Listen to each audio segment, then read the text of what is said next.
Microphone check 1 2. I go by the name of DJ B Moss. This is another episode of Undiscovered. You drop one of Khalees bombs right there, man. Listen, man, I got a very special guest in the building with us today, man. I met this artist actually, it wasn't even a couple weeks ago. Maybe it was a couple months ago, right? And you performed at a few of our shows, a few of events, man. So, ladies and gentlemen, I'm going to introduce you to y'all, 97 Baby J. What's the motherfucker deal, y'all? What's up, bro? So give me a backstory. Like, I've only seen you at the shows. So like, but what's like, where you from? What you got going on? Like it's just like we don't ever really get a chance to really sit down and talk. So that's what this whole thing is for. Shit, man. So I'm from Detroit, right? I'm borderline shit, West Warren, Outer Drive. I moved down to Atlanta about maybe 3 years ago. So I just been like maneuvering through this bitch, man. Hold on 1 second. You're not close enough. Can you hear me now? Yeah. There you go. There we go. All right, let's get it.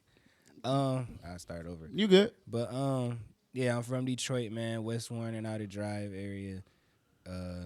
I moved down to Atlanta about 3 years ago. I just been like maneuvering through this bitch, man. Just trying to build my network up, trying to make moves that I need to make and shit. Right. So you say you born in Detroit? I wasn't born in Detroit. Oh. I was born in this college town I was born in Kalamazoo. Okay. And then I moved to Detroit. I was about 4. Okay, gotcha. I've been there that's where I'm from, nigga. So what brought you here to Atlanta? Shit, music. To be honest, I ain't even gonna lie to you, bro. So I was already planning on coming down here for the music, but then my fiance, like, her family ended up moving down here while we was in college. Oh wow, okay. So she like being close to them, so I'm like, all right, fuck it, like this is it. Perfect opportunity. I'm coming now, nigga. You feel me? Like, it's done. It's over. I'm here. So so how old was you when you left? About I was I left the state at like 22. Okay, so now, what's the music scene like up there versus down here? I mean, now I ain't even gonna lie, like, we up now, you know what Yeah, I'm saying? of Like, course. You got niggas like Ray, Sada, Peas. You got all the niggas from Detroit and Flint too. Shout out everybody from Michigan, period. But like, the scene up there now is a lot better than it was when I left. Right. Cause when I left, like, it's hard to explain, cause now that everybody's kind of blowing up, the scene is changing. So I'd say, like, now it is like a lot of support and shit like that. Like, if you fuck with the right people, you know, it's a lot of support. Niggas gonna want to see you win, but at the same time, it's just what you into. A lot of niggas from there, like, they street niggas, you feel me? Yeah. So it's a lot of beef and shit. Like, we still got a ton of rappers out there that's getting, like, murdered and shit like that. We lost a lot of niggas that we grew up with, and it's a lot. It's a lot. It's hard to explain the scene, bro, because it's like, it's a weird type of scene. Like, everybody's hard as fuck, bro. Like, we got hard ass music, but it's so much bullshit that comes with that, cause niggas really live in they raps, bro. So it's so much shit that comes with that. You can't really get into it, bro. Like, you gon' listen to it, bro. I get tired of that shit, bro. There's so many niggas that I listen to, and then I go on, like, IG and shit. Them niggas dead. Wow. Yeah, them Really? niggas dead. So all right, so Or they you know, so beefing crazy. with niggas. When I think about Detroit, right? I think about, and this is coming from a guy that's from down south. You know what I'm saying? Like, you know, I'm just now hearing about Sada. You know what I'm saying? Yeah. Like, just not, like, probably last year, 2021. That's my first time hearing about it. Like, when I think about Detroit, I think about 3 people. It's gonna be T, Sada. No, not even that. M, Sean, and Loaf. That's it. Damn, man. That's it. This nigga ain't Like, for as motherfucker. of like, and you know, now that I'm getting more to doing these showcases across the country, I'm hearing more people. You know what I'm saying? They asking me more about Sada when I DJ in the clubs here in Atlanta. Yeah. Like, and that was the only one that I really, you know. And there's no disrespect to a lot of the artists that's from Detroit. It's just on a national level, bro. that's who I think about. You know what I'm saying? Like, No, you so ain't the only one. why is it so hard that you think for Detroit artists to get known nationally? Okay, so really what it was. Okay, so everybody gonna tell you something different, but for me, bro, it's because I don't know, bro. I feel like niggas was really scared to let us in the door, bro, because we authentic as fuck, bro. You feel me? Like we really come from that. We really come from shit. Right. So it's a lot of shit that the industry would try to make us do that we not really with it.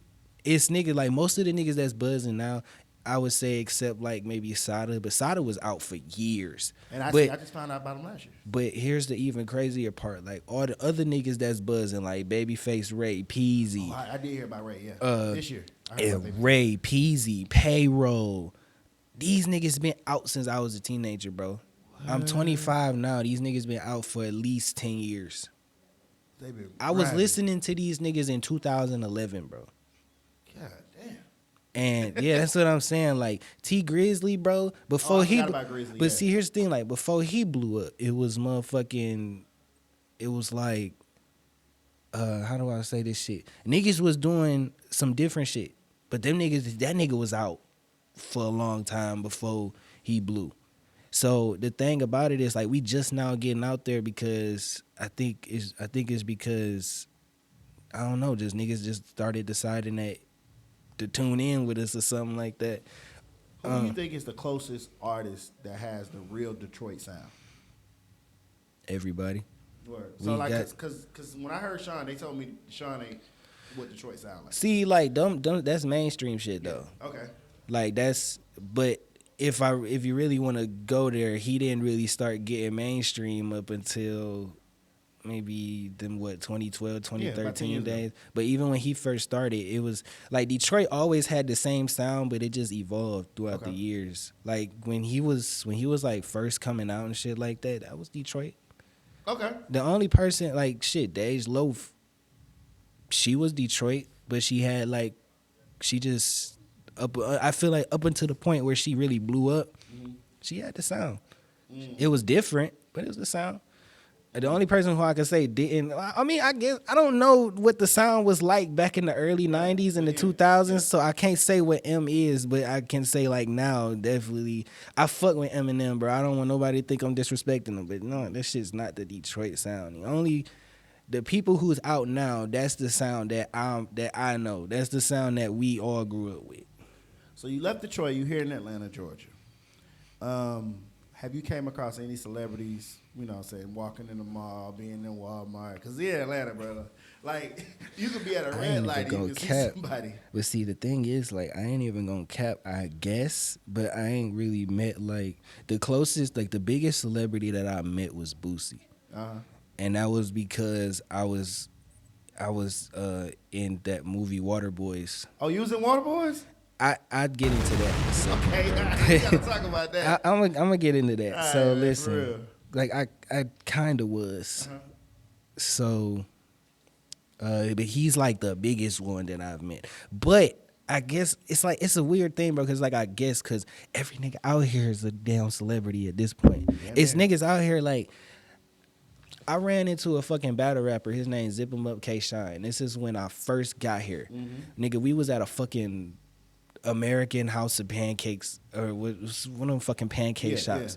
Nigga, and I seen a nigga rapping. I ain't even know who he was. He was rapping at the House of Pancakes? Yes, he was like outside, like rapping and shit. There was a lot of people around him? Yeah, there was a lot of people rapping. Wow. So, nigga, I come up there and I'm like, shit, bro, like, what's the deal? Like, you know, I can't. Hold on. I'm like, bro. We got plenty of drinks for you. I see you rapping. I'm like, bro, I see you rapping.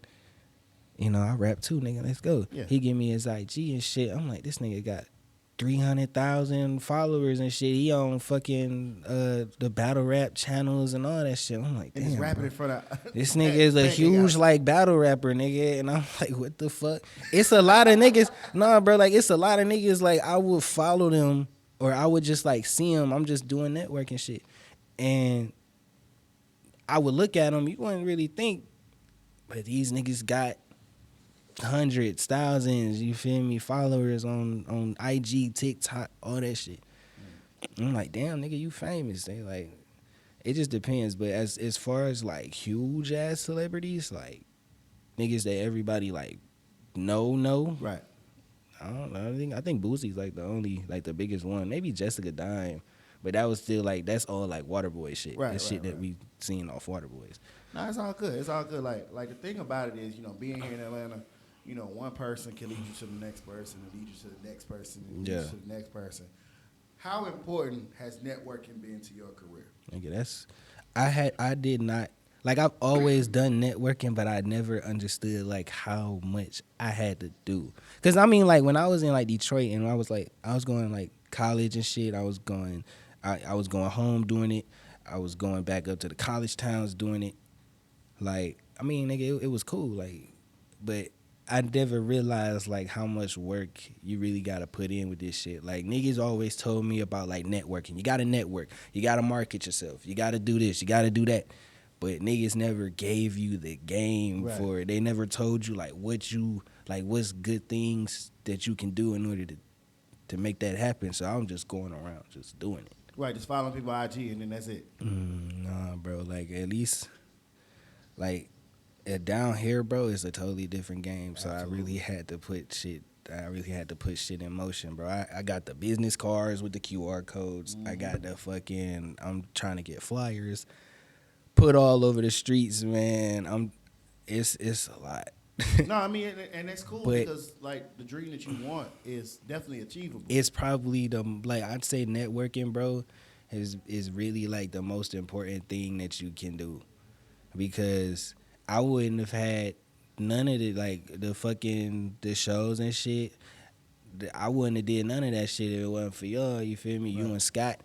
You feel me? It's the other shit that I did. Like if I never met my nigga DJ Southwest Atlanta, shout out to you, man. If I never met that nigga, he wouldn't have got me played in the club and shit like that. Right. It's just when you gotta meet niggas, bro. You gotta talk to them. You gotta build them relationships up, and that's how you get to the next level. No, absolutely. You gotta fucking. And I definitely appreciate you, shouting out Scott as well, because Scott, it's a lot of, how would I put it, bro? It's a lot of people that do what we do in the industry. You know what I'm saying? But it's a lot of people that only do it for the money and not for the real opportunity of helping people. Yeah. You know what I'm saying? Have you ever had a situation here in Atlanta or just anywhere where like you felt like nah, bro, like this nigga ain't who I thought he was? Nah, bro, it was just like, it's really like everywhere, because I think the big problem was like I got, because I really stopped performing when I came down here up until recently. Really? Yeah. Okay, I thought you came here and took off. No, I was doing like the digital side of shit. Okay. But I stopped doing shows and performing and shit. When I was back home, bro, it's a lot of motherfuckers that do this. And the main reason why I stopped performing was because this shit was happening down here. Like I did like maybe one or two, and then I got irritated and stopped. Why is that? What happened? No, bro, because it's okay. This is my problem. Yeah, talk to me. And this is no diss to anybody. Okay, if you do this, then I don't know why you do it, but this is just my opinion.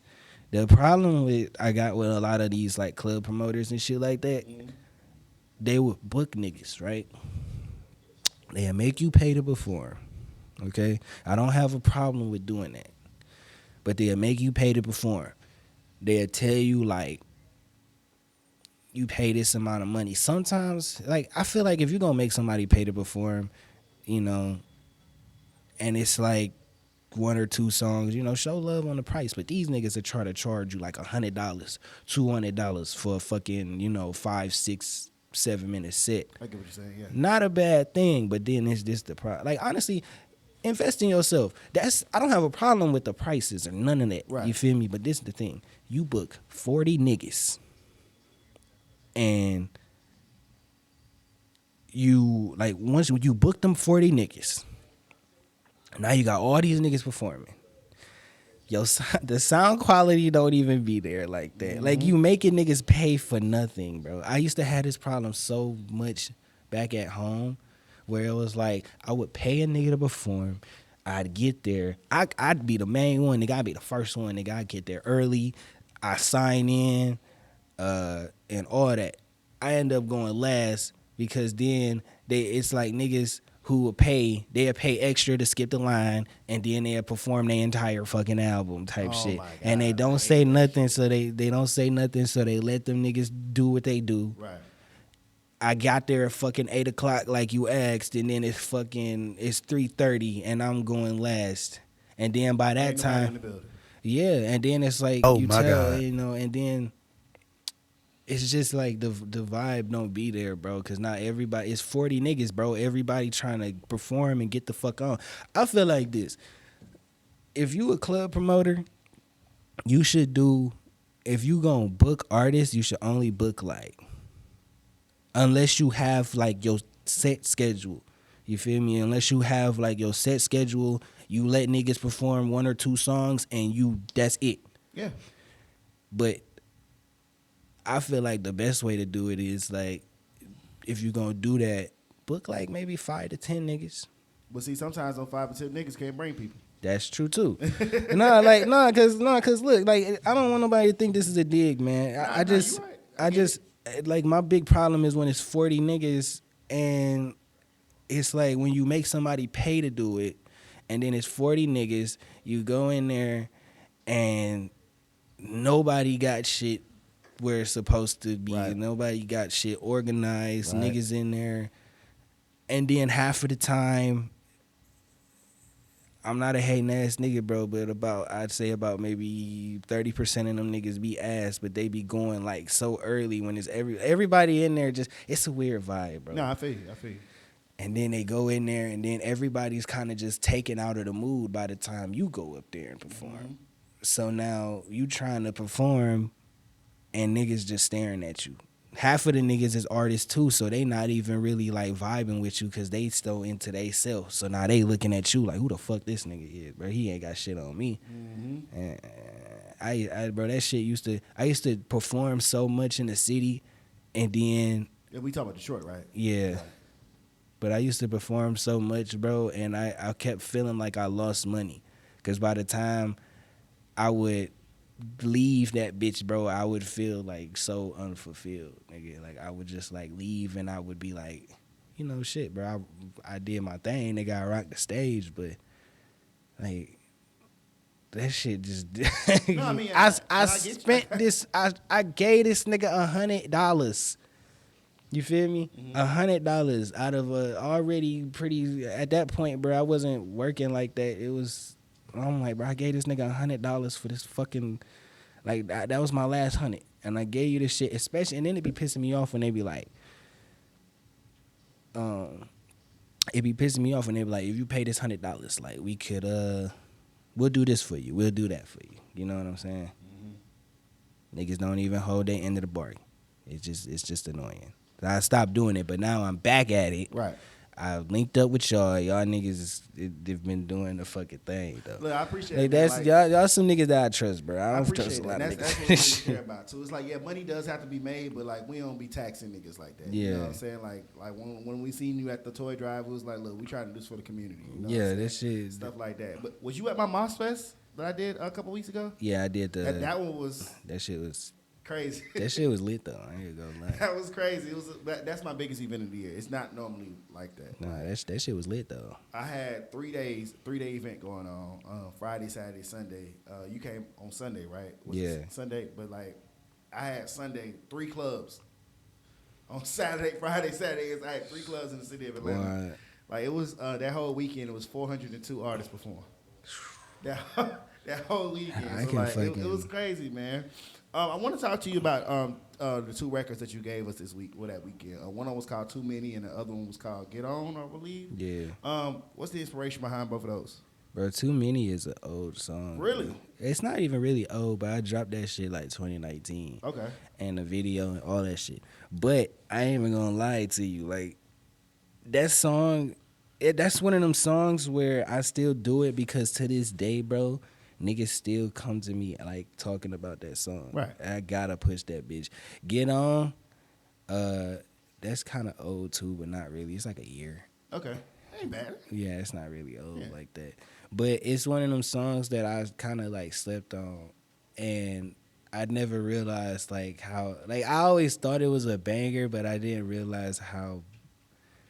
I just started listening to that shit one day, and I was like, "Damn, what the fuck did I do with this shit, bro? Like this shit, nah, bro." So I'm trying to push both of them bitches for. I got a ton of songs, man, Right. and it's so many. Like I don't want to sound cocky, but I don't feel like I've put out a bad song yet. Right. So it's hard to be like, which one should I push, bro? Because it's songs that I fucking love, and it's other songs that I don't like, but everybody else like, type shit. So I think, but I ain't gonna lie, bro. Like the inspiration of Too Many, nigga, it was real shit going. It's like even when I performed it, bro. Like I haven't performed that song in forever, and the reason why I performed it is because like it's real shit going on right now. Like real shit going on, and not just the world, nigga, but my life too. I don't really want to get into. I feel you. But Get On, bro, that's just like a feel good song for the ladies and shit like that. Not even really just for the ladies, but that's like some shit you could hear at the club, nigga, and just vibe out to. So I don't know, bro. It's two different vibes in that bitch, bro. Two different vibes, man. How's your so technically you don't have any family down here, right? Other than your girl, your fiance, like, is there any like family down here? Not really. Not that I got family down here, but none of that. I mean, none that I really family. like. Yeah, none. So like, how supportive are your Detroit family for you being down here? I mean, shit, they very supportive. I really. So the thing about it is like, I got the type of people where I don't want to come back. Right. And they gonna tell you don't come back. You ain't got no reason to come back. Weather definitely better. Like a motherfucker. But it's just no reason to go back. I go back to visit and shit and to do like, you know, business related shit. Right. But I'm not going. I don't plan on going back to like stay for a long time. But I mean, for the most part, like everybody's pretty much supportive of me being down here. They already know. Like, I think the big problem though, and this I love my family to death, man. But nobody really know. I'm pretty much like it's only like maybe 2 rappers in my whole family. Really? Yeah. Everybody else is kind of like singers and shit, but they all like they older. Like that's the older generation. They did music though. Yeah. Okay. All right. It's like my uncles and shit. Like they did music back in their time. So I don't really think motherfuckers will call me and they be like, man, look, you gotta go tap in with these celebrities, man. You gotta go link up with such and such. I'm like, I don't know where these niggas are. I don't know where to find them. Bro, it's so crazy. When you see Scott again, see if he can add you to like the networking events that he have going on, bro. Like it be events all over, and most of them be free. Like you just gotta pull up, bro. Like Mulatto had her birthday a couple weeks ago. Like bro, you just gotta know. None of that. Bro, you just gotta kind of be in the know. Like you just kind of gotta be at these events. I think that's the big that's the big thing for me, bro. Check like Eventbrite too. They be on there, bro. Like every week, check Eventbrite. And they be on there, pretty much be free, but you gotta be there by a certain time, bro. Yeah. And you gotta RSVP so you can be on the list when you get there. Yeah. I'm hip, man. I didn't even think about that shit. Yeah. Like, honestly, I think that's the big thing too. Like, when I came down here, I don't know shit. I know, like, the difference between like Detroit, like me being in Detroit and me being in Atlanta. It's not hard for me to find like, it's a few niggas that's buzzing from the city that I know personally. It's not like nobody like huge, but it's niggas that's buzzing in the city that I know personally. Yeah, for sure. But like down here, nigga, I don't know nobody. So I'm coming down here like how, and I came down here like with a goal, and I'm like, how do I find these niggas, bro? Like it's all like I'm finding shit now, bro, and it's the same shit with networking, bro. I wouldn't know shit if you ain't say nothing. Nothing wrong with that though, bro. Like that's what we here for. You know what I'm saying? Like we here to help build people. We here to help take people to the next level. Yeah. You know what I'm saying? With my shows, my tours, my events, and everything like that. So like that's what we're here for, you know? And like even with this interview today, I don't know how many interviews you've done in Atlanta or even in Detroit, but you know what I'm saying? I did one. The first thing you said when you came in made me feel good. You was like, yo, this shit looks nice as fuck. This shit look nice as hell. Because I put time into making sure the interview looks good. You know what I'm saying? Hospitality is a big thing because at the end of the day, I want to try to make sure you have one of the best interviews you ever had. You know what I'm saying? In Atlanta, and when you go to do another interview, you're gonna be like, "Yo, Moss got his stuff. Shut up, stay out." This motherfucker hard, boy. And that's what it's all about, man. Like we work hard over here, bro. What was the hardest thing you had to go through as an independent artist? That's my last question. Nigga, trying to market, like really trying to figure out how to the right way to go about like marketing and promoting your shit. Right. Like, because the thing about it is like I do all of this shit by myself, and you already know this shit takes money and it takes time, creativity. You gotta really, like, the hardest part is just maintaining this shit, because I done had songs that like went crazy, and then like I'm promoting that shit, but then like something will happen. Now I can't pay for the promotion like I need to do, you know. And it's like I think the hardest part is just learning how to really maneuver through this shit. Cause when I was in Detroit, man, I was still learning shit, but I felt like I still had like the fucking, you know, the support that I had. Cause I'm at home, nigga. So it is what it is. Niggas gonna know you. But now that I'm down here, nigga, it's a whole nother game. And like I'm down here by myself, and it's a whole nother, like, I'm with professionals now. You feel me? I'm with the my fault. But I'm with professionals now. So I'm trying to make my shit like look as professional as possible. And I'm trying to do it through the authentic, you know. I'm trying to make sure my plays ain't fake. I'm fucking with market, you know. I end up tapping in with I pay a nigga to promote my shit. This nigga bought my shit. Nah, I just lost money. I'm over here fucking, like, I'm trying to do shit. I'm just trying to do shit authentically. So that way when I go to a fucking, you know, label or whatever at some point, my shit look good. But it gets harder and harder and harder because you trying to figure out the right way to go about it. You feel me? Niggas tell you a million different things too. They tell you like, man, you gotta do this, you gotta do that, you gotta have your shit looking like this. If you ain't got a million plays, why the fuck you going to the label? Nigga, bro, niggas be talking hella shit, and it be, nah, bro, but it's like, I don't know, bro. It's just the hard part is maneuvering, bro. But I think that's the challenge of it. Yeah, and that's the glory of it too. Yeah. It's the hardest part, but it's also the best part. Well, I definitely appreciate you, bro. I think that was all the questions I had off my dome, man. Before we get up out of here, you want to give the people your IGs and let them know what you got going on? Yes, sir. 97 Baby J. You can follow me on IG. Really, whatever you use, it's the same name, bro. 97 Baby J. The only different one is Twitter, and that's 97 Baby J1. But I don't really use Twitter like that, but I mean, if you want to follow me on there, nigga, follow me. 97 Baby J, man. This is another episode of Undiscovered. Appreciate that. Let's go. Appreciate you, bro. I'm Jodeci and some Did waist with a pretty face. Yeah, she the whole package. Get so many fine bitches up in this club, but I'm looking for the baddest. Yeah, I'm looking for the baddest. And I'm just trying to get on. I'm just trying to get on. Yeah, I'm just trying to get on. I'm just trying to get on. I'm just trying to get on. I'm just trying to get on. Did waist with a pretty face. Yeah, she the whole package. Get so many